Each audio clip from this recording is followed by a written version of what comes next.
Yo, what's up everyone? Welcome back to BK's Tech Stack. I'm your host BK, and today we are tearing down the absolute architecture of data science in Python. We aren't just writing scripts today, we are engineering high-performance mathematical systems. If you've ever wondered how Python, a language known for being user-friendly but kind of slow, manages to power the world's most complex artificial intelligence and machine learning models, the answer is one word: NumPy. This library is the bedrock, the foundation, the absolute unit that holds up the entire data stack. We're going to look at why standard Python lists fail at scale, how NumPy hacks memory management for insane speed, and how to manipulate multi-dimensional data like a wizard. Strap in, grab your coffee, and let's get into the code.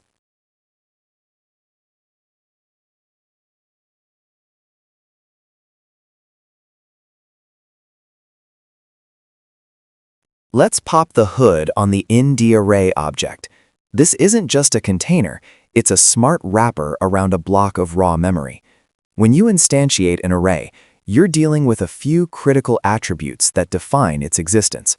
First, you have .indim, which tells you the rank or the number of axes.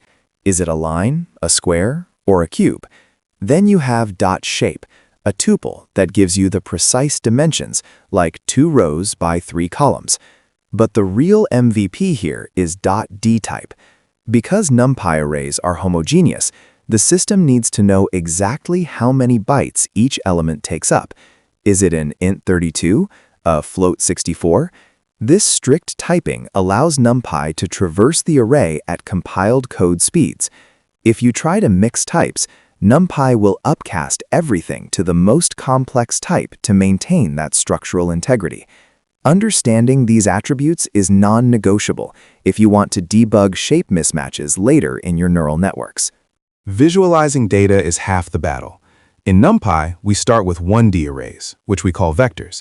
This is rank 1, just a single axis of data, like a time series or a sound wave.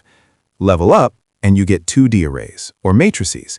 This is your classic Excel spreadsheet format, with rows and columns, axis 0 and axis 1.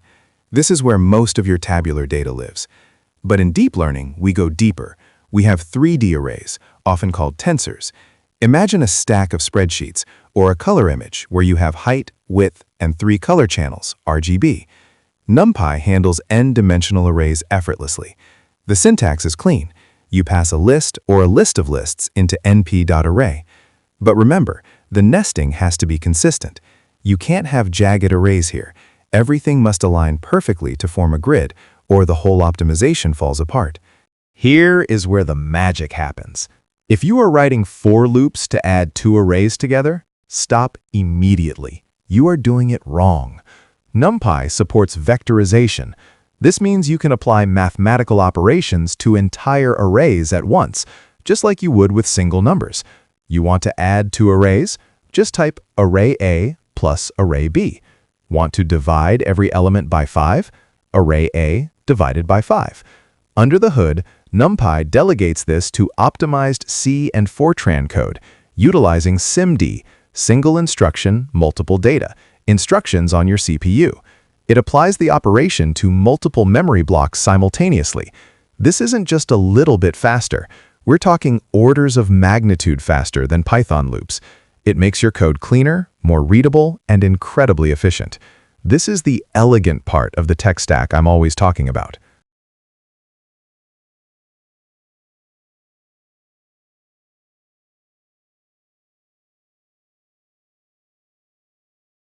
Data in the wild is messy. It never comes in the shape you need for your model. Maybe you have a 1D stream of pixels that needs to become a 2D image, or a batch of images that needs to be flattened for a neural network. This is where shape manipulation comes in. The .reshape function is your best friend.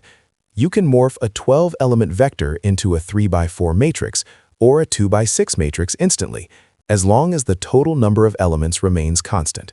We also have .reval to flatten everything back to 1D. And when you need to combine datasets, we don't append, we stack. HStack for horizontal stacking and VStack for vertical. This is crucial for feature engineering. taking different data sources and fusing them into a single training matrix. Master these functions, because 90% of machine learning errors are just shape mismatches.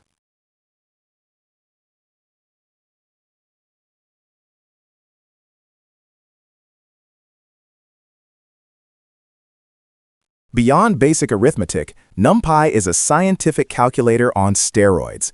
We have universal functions, or UFuncs. These are wrappers for fast, element-wise functions like square root, sine, cosine, and exponentiation. Again, these are vectorized. But for the data scientists out there, the np.linal module is where the money is. We can perform matrix multiplication using the dot product, find determinants, compute eigenvalues, and calculate inverses. You can transpose a matrix, flipping rows to columns, just by accessing the .t attribute. This is the math that powers everything from image processing filters to the backpropagation algorithms in deep learning. You aren't just coding, you are orchestrating linear algebra operations at scale. It's powerful stuff. That's it for today's deep dive on BK'sTechStack.